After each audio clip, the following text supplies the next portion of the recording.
Hi friends, welcome back to our channel Perala పిల్ల. మా family అంతా వచ్చేసి ట్రిప్కి వెళ్తున్నామండి. మా బొడ్డోళ్ళది మొక్క అయితే తిరుపతి వెళ్తున్నాం. అట్లానే అక్కడి నుంచి దగ్గరని అరుణాచలం కూడా వెళ్ళబోతున్నాం. అతి తక్కువ బడ్జెట్లో మేము ఏ టెంపుల్స్కి వెళ్ళామో మీ అందరికీ చూపించేస్తాను పదండి.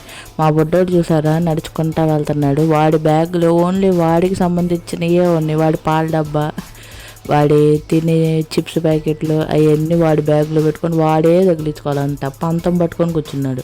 మేము చీరాల రైల్వే స్టేషన్లో 6:30కి ట్రైన్ ఎక్కేసామండి. చాలా ఖాళీగా ఉంది, ప్రశాంతంగా కూర్చొని వెళ్ళిపోయాము. అక్కడికి వెళ్ళేటప్పటికి 12 అయిపోయింది. ప్రతిసారి మా పెళ్ళయి 4 ఇయర్స్ అవుతుంది. 4 ఇయర్స్లో ప్రతిసారి వెళ్ళేటప్పుడు నైట్ టైము ట్రావెల్ చేసేవాళ్ళం అండి. ఆ నైట్ టైము కనీసం జనరల్లో కదా నుంచొని నిలువకాళ్ళ మీద నుంచొని వెళ్ళేవాళ్ళం. కానీ ఇప్పుడు అనిపించింది చాలా ఖాళీగా కూర్చొని వెళ్ళాము. 6:30కి కదా ట్రైను, అందువల్ల ఏమో అనిపిస్తుంది నాకు. ఇంకెప్పుడు వెళ్ళినా ఎట్లనే వెళ్దామని ఫిక్స్ అయిపోయాము. నా పెళ్ళి కాకముందు మేబీ ఒక 2 టైమ్స్ వెళ్ళి ఉంటాము తిరుపతి.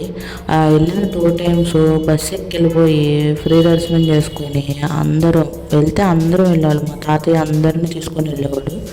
అందరం వెళ్ళి ఫ్రీ దర్శనమే చేసుకొని వచ్చేవాళ్ళం.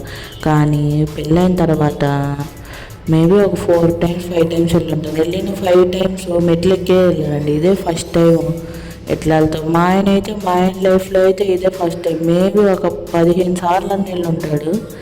తనకు ఊహ తెలిసినప్పటి నుంచి వెళ్ళిన ప్రతిసారి మెట్లెక్కి వెళ్తాడు. ఇదే ఫస్ట్ టైం ఆ అబ్బాయి కూడా ఇట్లా బస్సులో రావడం. నా సంగతి నేను చెప్పేశాను కదా, ఇదివరకు 2 టైమ్స్ వెళ్ళాను, ఇప్పుడు 3rd టైం నేనండి ఇట్లా బస్సు ఎక్కి వెళ్ళటం. మా ఆయన అయితే ఇదే ఫస్ట్ టైం ఇలా రావటం. లక్కీగా టోకెన్ సిక్కింది. ఎందుకంటే 6:30కి ట్రైన్ ఎక్కాం, 12 కల్లా ఇక్కడ దిగేసాం కదా. ఇప్పుడు మెట్ల మార్గంలో ఇవ్వట్లేదండి టోకెన్స్. ఎవరికైనా పద్మావతి నిలయంలో ఇస్తున్నారు టోకెన్. వెళ్ళంగానే చాలా ఫ్రీగా ఉంది, జనం కూడా ఎక్కువ ఏం లేరులే. టోకెన్ తీసుకున్నాం.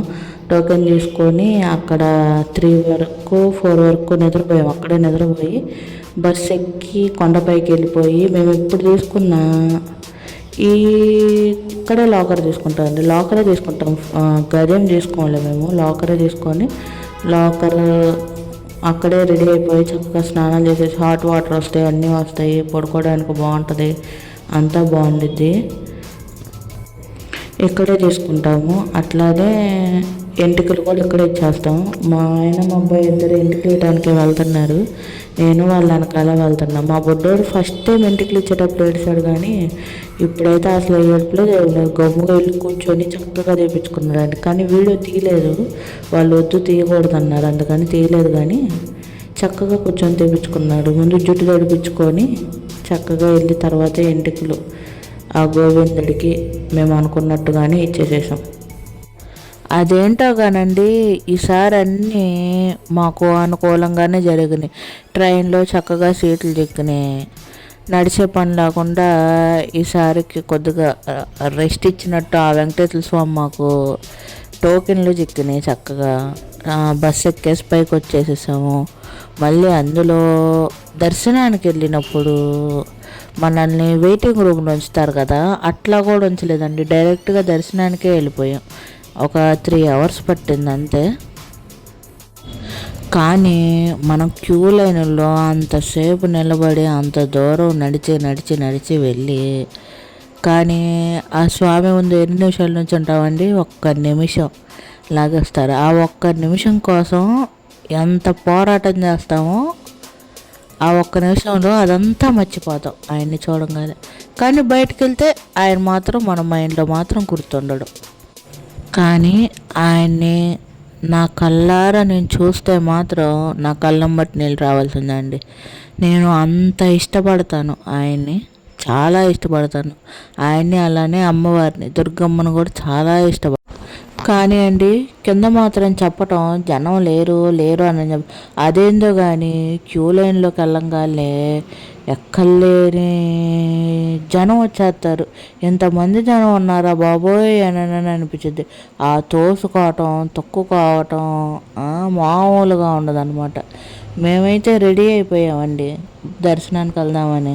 మా బొడ్డోడు చూసాడా, వారి సంచిని ముందు పెట్టుకొని అవి తీయటం నాయి అని చెప్పి ఇంకెవ్వరికి ఇవ్వడు, వాడొక్కడే నాయి అని అంటాడు ఏదైనా కూడా.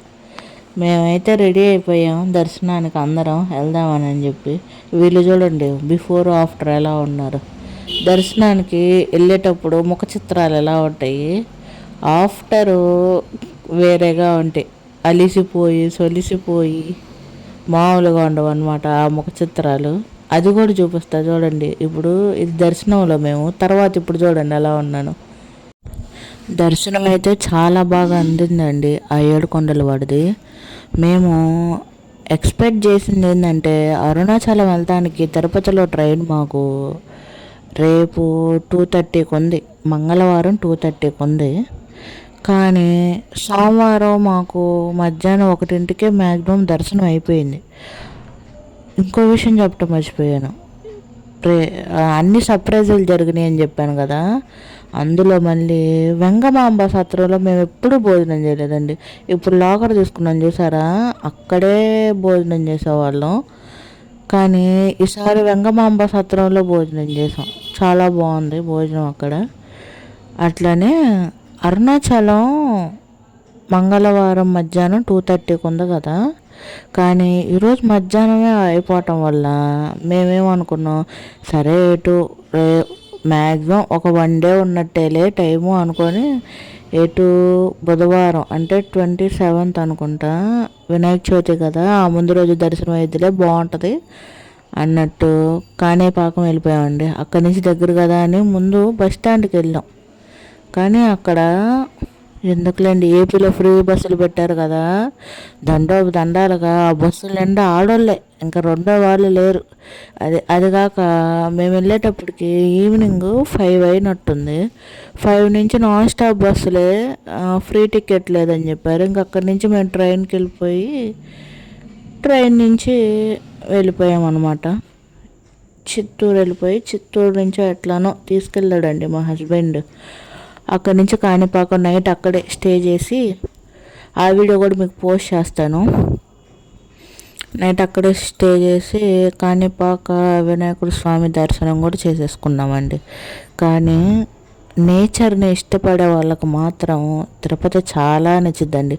అందులో నేను కూడా ఒకదాన్ని ఉండే, కొండలు నదులు అట్లాంటివి అంటే నాకు చాలా ఇష్టం.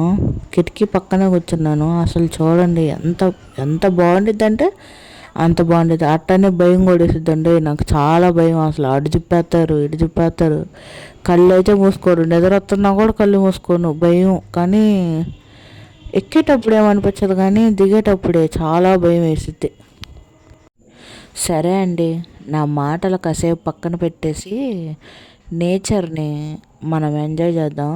చూసేయండి, కొండ కిందకి వెళ్ళాక అది నేను మళ్ళీ రేపు పోస్ట్ చేస్తాను.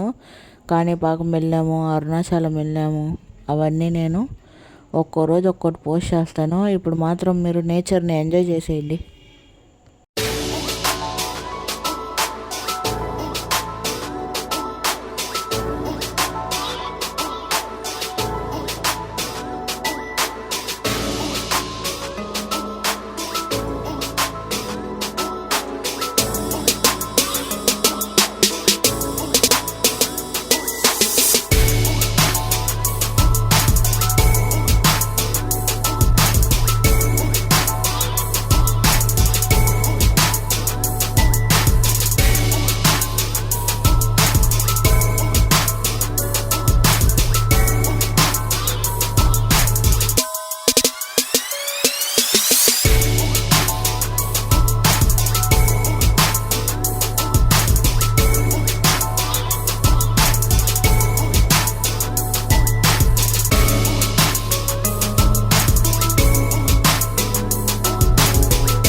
ఓకే అండి, మనమైతే ఇప్పుడు కొండ కిందకి రీచ్ అయిపోయాము.